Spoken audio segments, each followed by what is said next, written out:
में, अजमेर में, मालेगांव में, बॉम्बे में, नांदेड़ में, परभनी में, हैदराबाद के मक्का मस्जिद में, सूरत में, वडोदरा में, अक्षरधाम में, अहमदाबाद में 21 जगह बम ब्लास्ट मैंने किया। अतीश चटर्जी ए बंगाली ब्राह्मण ने कोर्ट में लिख कर दे दिया, मेरे पास में दस्तावेजी सबूत है। और सारे जगह मुसलमानों के नौजवानों को पकड़ा, सारे जगह मुसलमानों के नौजवानों को पकड़ा। वो कोर्ट में लिख कर दे रहा है, अपने हस्ताक्षर में लिख कर दिया, मेरे पास दस्तावेजी सबूत है। पुलिस वाले सरकार के इशारे पर, पुलिस वालों को भी केवल उन लोगों के इशारे पर, क्योंकि उनको नौकरी करनी है। बे कामड़िया है गायकवाड़, नौकरी कर देंगे तुला है, ऐसा कर। उसकी सारी की मजबूरी है, मजबूरी का नाम महात्मा गांधी। तो उसको वो झूठे केस तैयार करने पड़ते हैं, झूठे कागज तैयार करने पड़ते हैं। मेरे पास इसके भी सबूत है। पुणे में हमारे पास एक इंस्पेक्टर को भेजा, वो इंस्पेक्टर शेड्यूल कास्ट का था, मैं उसका नाम अभी नहीं बताना चाहता था, लेकिन नौकरी चली जाएगी। मगर उसका आवाज के साथ सब रिकॉर्ड करके हमने रखा। पुलिस वाले सोचते होंगे वही रिकॉर्ड कर सकते हैं, हम भी रिकॉर्ड कर सकते हैं। चले अभी आजकल मोबाइल है तो उसमें सारा सिस्टम होता है।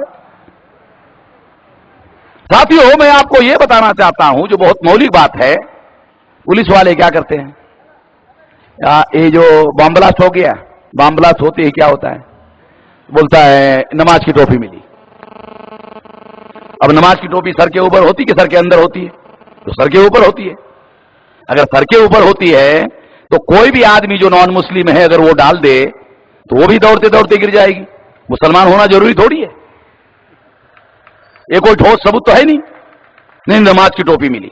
फिर क्या कहते हैं, दाढ़ी मिली। मान लो थोड़ी देर के लिए ये मुसलमान था, तो मुसलमान को तो ओरिजिनल दाढ़ी होगी। मिल्खा सिंह के स्पीड से अगर दौड़ गया तो भी उसकी दाढ़ी गिरेगी क्या है? अबे नकली दाढ़ी होगी तब ना गिरेगी। अब ये मौलाना है, अब ये कितने भी स्पीड से दौड़ा हो, इनकी दाढ़ी गिरने वाली है क्या है? ओरिजिनल जो आदमी होता है उसकी दाढ़ी गिरने वाली नहीं है। इसका मतलब नकली था। अब नकली था तो इसका मतलब वो मुसलमान नहीं था, साबित हो जाता है। फिर तीसरी बात, मुशर्रफ साहब जो पुलिस के स्टेट लेवल के बहुत बड़े अधिकारी थे, शायद डीआईजी थे, उन्होंने मुझे बताया पुलिस के डीआईजी स्टेट लेवल के अधिकारी थे। मुशर्रफ हमारे प्रवीण गायकवाड़ को मालूम है, हमारे पुणे के, उसका भाई मिनिस्टर है। वो जो पुलिस का स्टेट लेवल का अधिकारी है उसका भाई कैबिनेट मिनिस्टर है महाराष्ट्र के मंत्रिमंडल में। उसने, मुशर्रफ साहब ने मुझे बताया कि हम पुलिस वालों को जब सबूत नहीं मिलता है तो हम किसी को भी पकड़ते हैं और उसको कस्टडी में लेते हैं और रात भर पिटाई करते हैं और सोने नहीं देते। अगर सवेरे मान गया तो ठीक, दूसरे दिन पिटाई करते हैं, फिर सोने नहीं देते। अगर 2-3 दिन आदमी को सोने नहीं दिया वो मजबूर हो जाता है, फिर उसके सामने प्रस्ताव रखते हैं, ऐसा लिख कर देते हो, छोड़ देते हैं। फिर मजबूर होकर लिख कर देता है, मैजिस्ट्रेट के सामने उसको रख देते हैं कि इसने एक गुनाह कबूल कर लिया है, मैजिस्ट्रेट उसको अंदर डाल देता है। ये चल रहा है। अभी हिमायत बेग, जर्मन बेकरी कांड पुणे का, ये जर्मन बेकरी कांड में जिस दिन बम ब्लास्ट हुआ, हिमायत बेग को फांसी की सजा हुई। हिमायत बेग उस दिन औरंगाबाद में था, वो आदमी उसमें शामिल ही नहीं था, वो उस दिन औरंगाबाद में था। और कैसे पता चला? क्योंकि पुलिस वालों ने कोर्ट में जो गवाह प्रस्तुत किए सारे के सारे झूठे। वो कैसे? हमारे पास सबूत है, क्योंकि वो सारे स्टिंग ऑपरेशन में उन्होंने बताया पुलिस ने हमको पीटा, पुलिस ने हमको बताया कोर्ट में ऐसा ऐसा बोलो, हमने बोल दिया, इस वजह से उसको फांसी हुई। एक आदमी औरंगाबाद का था, उसको भी पीटा था। वो कोर्ट में आया, कोर्ट के आते आते कोर्ट में उसका हृदय परिवर्तन हो गया और कोर्ट में कहा नहीं वो मेरे साथ था, उस दिन औरंगाबाद में था। तो जज ने क्या कहा, अरे इसको हटाओ, इसको हटाओ, ये होस्टाइल हो गया। यानी जज को निष्पक्षता से निर्णय देने के बजाय जज भी उसमें शामिल।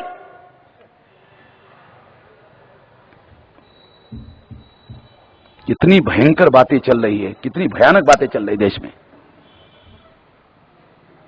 ये जो परिस्थिति डेवलप हो गई है या कर दी गई है, ये सारा का सारा अनियंत्रित सत्ता का परिणाम है। और इस तरह से ये जो आतंकवाद भारत में आज दिखाई दे रहा है, ये अल्पसंख्य ब्राह्मणों ने बहुसंख्य बनने के लिए, जब आतंकवाद की घटना घटित होती है तो टीवी और अखबार में खबर आती है, इसमें इंडियन मुजाहिदीन का हाथ है। SC ST OBC के लोग जब देखते हैं तो उनके मन में प्रतिक्रिया होती है कि इसमें मुसलमान हैं, वो मुस्लिम विरोधी होते हैं और इस तरह से इस्लाम विरोधी होते हैं, और जैसे इस्लाम विरोधी हो जाते हैं हिंदू हो जाते हैं, और इस तरह से अल्पसंख्य ब्राह्मण बहुसंख्य हो जाते हैं और राज सत्ता पर काबिज कर लेते हैं। तो आतंकवाद तो अल्पसंख्य ब्राह्मणों को बहुसंख्य बनाने का राजनीतिक हथकंडा है। ये तो ब्राह्मणों का, आजाद भारत का नेशनल गेम है, नेशनल गेम। जैसे कबड्डी वगैरह होती है ना, क्रिकेट, कबड्डी, वैसा ब्राह्मणों का नेशनल गेम, उनका गेम अलग है। राज सत्ता पर काबिज करने के लिए आतंकवाद का उन्होंने एक खेल शुरू कर दिया है। साथियों, ये सारी घटनाएं सिद्ध करती हैं कि उन लोगों ने आजाद भारत में हमको गुलाम बनाकर रखा। गुलामी हमारी सबसे बड़ी समस्या है, आजादी हमारा सबसे बड़ा समाधान है। आजादी कैसे मिलेगी? आजादी हासिल करने के दुनिया वालों ने दो तरीके बताए। एक तरीका हथियारबंद आंदोलन चलाना चाहिए, एक तरीका जन आंदोलन चलाना चाहिए। हथियारबंद आंदोलन हिंसक होता है, इसलिए इस पर हमारा यकीन नहीं है, इसलिए जन आंदोलन के अलावा हमारे पास कोई विकल्प नहीं है। इसलिए जन आंदोलन करने के लिए क्या करना होगा? तो हमने निर्णय किया कम से कम 26 राज्यों में, 550 जिलों में, 5000 तहसीलों में, 50,000 ब्लॉक में, 6 लाख गांव में संगठन का जाल बनाना होगा। एक गांव में अगर 50 लोगों को तैयार करते हो, 6 लाख इंटू 50 3 करोड़, 100 करते हो 6 करोड़, 200 करते हो 12 करोड़, और 250 करते हो तो 15 करोड़, मिनिमम 3 करोड़, मैक्सिमम 15 करोड़ लोगों को यदि आप तैयार कर लेते हो तो यह आंदोलन आंदोलन नहीं रहेगा, यह आंदोलन जन आंदोलन हो जाएगा। यदि आंदोलन जन आंदोलन हो गया तो हम खुद मुख्तियार हो सकते हैं, आजाद हो सकते हैं। ऐसा करना होगा। ऐसा करने के लिए आप साथ सहयोग करोगे, इस आशा और विश्वास के साथ आपने मेरी बात ध्यान से सुनी, इसके लिए आभार, धन्यवाद।